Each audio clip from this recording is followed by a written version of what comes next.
chip, and it's your home, and I thank you for your hospitality. Good to see you. It's good to see you too. Angela. Angelica. Do you want to get a bit just so you can see? Yeah, come in.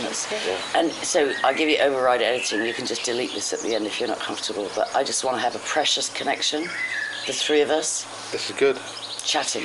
So who are we? You are Sandy Bergen. And you're from the United States? From the USA. I'm Miles, and I shot bases 34. 43. And bases 40. No, Jesus. 43 and 40. Your base is 43, and your base is 44. Correct.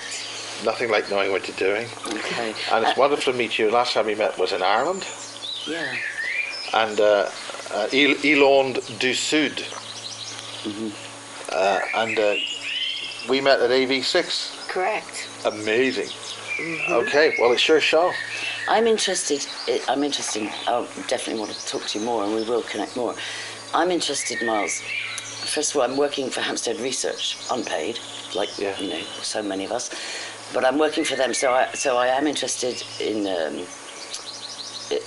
what's going on, satanic ritual abuse and so on. My commitment is in the field of anti-child abuse, and I'm interested in dissociation.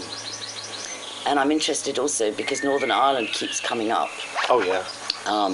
People thought... Sandra Barr's done a huge amount of work on that. And blood group hive mind programming. Yeah, and also we discovered, and it's on my basis 43, talking about the Napper and the Hellfire Club in Dublin, and the Masonic Freemason movement in Dublin. And I was amazed to find out that little hometown I live in, the oldest Masonic lodge, I think, in the world, Loch Crew Lodge. But also, I think they're trying desperately to join the dots. The establishment keeps trying to put Kincora away. It's a children's home in Northern Ireland. Two of them up there were used as a supply of boys, mostly, for British establishment paedophiles. It was set up by MI5. It was also used to blackmail a lot of the Protestants. Yeah, totally. It was used as a blackmail. A lot of the so-called politicians. Yeah. So and who still don't know they've been blackmailed because it's all in a file somewhere. And they don't think it's okay. A bit like the Epstein thing when it comes down like a house of dominoes. And what a lot of people don't know as well is that the IRA, the provos, were who were my heroes for many decades because that was drummed into me. They were acting as they had a travel agency for specialised holidays, and what they were paedophile holidays. So you could go to Elm Guest House, you could go to Dolphin Square, you could go to Manchester, you could come to Belfast. There's a little little circuit. So Which is why that little tete-a-tete in Parliament, I think it was Parliament, with Prince Charles and Jerry they Adams. They have so much more in common than people know. Yes, so much more in common than people know. Yeah, and so given that you're from Lurgan originally? I'm from Lurgan. Okay, so I'm going to get personal. Can I get personal with you? Like we might never see each other again? What? You know that way of living. I love that way of interacting with people. Like this might be the last time. We know where you live.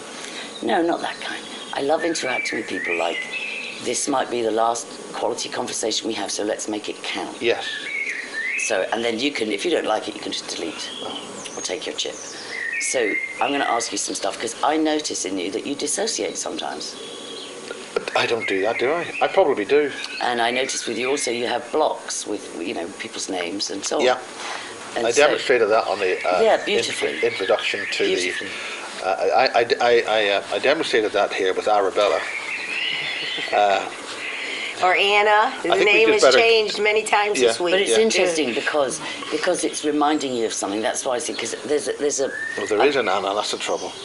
There's many women in your heart and but in your life. The girl who interviewed you is Anna, right, and he met her. So just to ask you, in the short time we've got, so just... you see, I'm between the ages of... I'm avoiding. Yeah, there's something I'm triggering in you. So this is why I said to you rather flippantly, I'm not your mother or your sister or your granny. So I'm interested in that, in you. I'm also interested in the military background. I noticed your father was a captain, and then you said he made major. Yeah. Well, and quite a few military people in your background. My father's family all trounced off to World War II when that happened. Okay.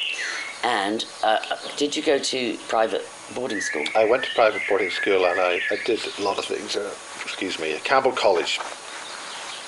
Really? Wow. Where's that?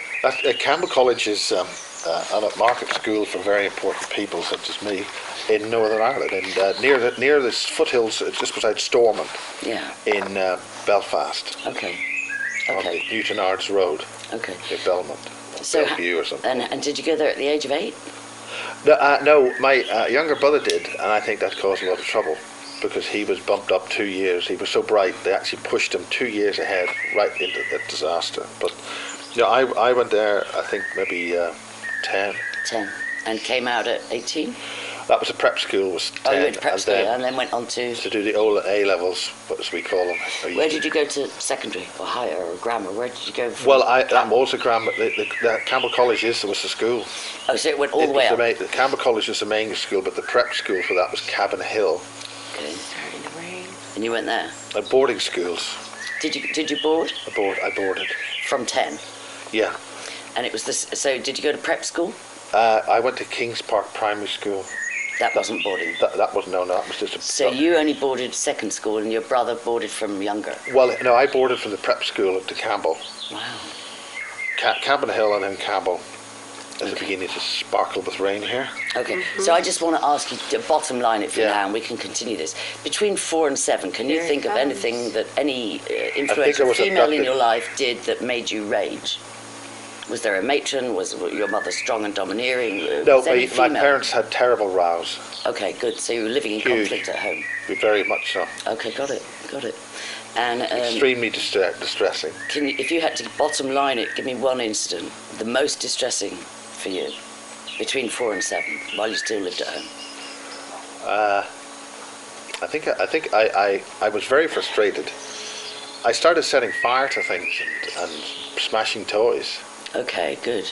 I mean, that's not good, but I hear you. Yeah. There's a wonderful German word for an arsonist. I must try and find it. It's wonderful. And it's raining like it did with Kathy Morgan. Yeah. Remember that time? Yeah. Well, what about... I'm going to move on to that. I want to thank you for that, and I just want to see if there's anything else there. Thank you for sharing, and I want to interview you more if you'll let me another time. It's okay. Well, I've been interviewed by the lovely Chewy, and also Kathy, who's also known as 100, I think. Yeah, I think I saw that lady, and you got triggered in that interview. Yeah, probably. Yeah, you closed her down. I did. It was very powerful, but you got triggered. Wow. Well, Chewy is a hypnotist. She dropped by with Kathy. Yeah, because you talked about being attacked by female energies before, where you've... Did I? Yeah, with Joanne and different people, you've talked about interacting with women, Joanne. and then you get. Yeah. I pray and I believe that will not happen with us. I have no ill intent towards you. I just want a bottom line with you, Sandy. I'd love to Skype interview later, maybe a week or two. Mm-hmm. But I want a bottom line for you a little bit, because I'm very clear with the Pavlov thing, that dogs were a huge part of trauma-based mind control back, we're both in our 50s, so back in the early stages of that. But I know also that horses are involved, and I want to get to the bottom of that. And we both stumbled on something talking in the garden this morning about it's a basic thing, but being traumatized by being on out of control horses. Both of us had experiences. Talk to me a little bit about that. Yes. Well, that's interesting. My landlady, her horse bolted and it took control. Yeah, the horse told... The horse thinks it's in charge. Well, it is, really.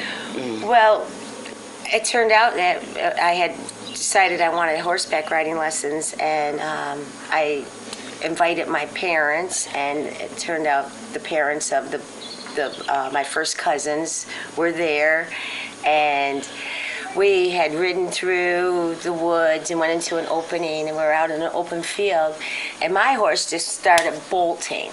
And I was pulling back as hard as I could. I remember I even punched it because it was out of control. And I screamed, "Mom!" And I guess my mom said, "Look, look, Bob, look how good Sandy's riding. And I was going full speed, and it went through the opening, and I saw the woods coming, and something told me, you better get off this horse because you're not going to make it through the woods. Yeah. This horse was going fast. Yeah, and you just get hit by yeah, so I did what Which I I called did, an yeah. Annie Oakley, and I kicked my leg over the saddle, held on side saddle, and let go, and did a tumble. But I know if I would have went into that woods, that horse would have definitely probably did some Yeah. severe damage. Yeah. And I always, now that I've started putting the pieces of the puzzle together, I was like, that was We on stumbled on purpose, something, yes. didn't we? And then when I was in Alabama, I was invited to go for a horseback ride, and the guy comes with one horse and said, "Oh, you're going to get on the back." And I was like, I really shouldn't. And he's like, "Come on, it'll be all right." We ride out to the woods, through a field. He decides to stop the horse and gets off the horse. I'm sitting on it. The horse bucked me off, and I broke 3 ribs. Wow. And I think that was another attack. I've had been left given things and drinks, and that's why I really don't like to drink with people that I don't know. And was left in my driveway with my pants down and my shirt up, and a neighbor said that he kept watching to see if I was going to get up, and after a couple hours he called the police, and I guess the police came to try to revive me. I woke up in the hospital at 3 o'clock in the afternoon. My last memory was about 5 o'clock in the morning when they told me, I was saying I want to go home. And it was only a 15-minute drive. And they go, okay, have one more drink for the road.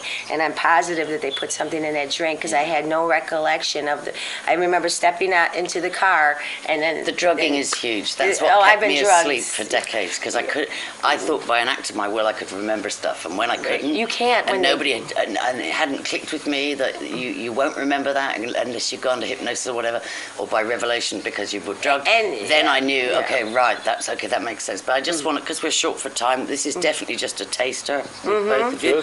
I just want to share that fox hunting, my sister was secretary of the Ballymacad Hunt in Oldcastle, that area, and it's almost unheard of for an outsider of the gentry, really, or the elite, to have that position. And she was, that was not accidental. And my father was mixed with those people, dogs and horses, gun dogs, and shooting and hunting, shooting, fishing thing.